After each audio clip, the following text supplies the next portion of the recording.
scrabble dyan. Umorder na kayo sa Yellow Basket na vendor. Oh, napakakulat yan, oh. Oh, yung pa natin, oh. Oh. Oy.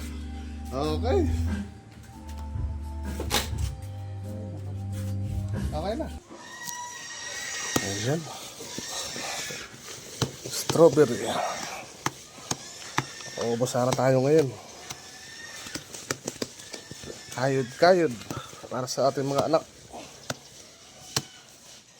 Okay guys, sige po.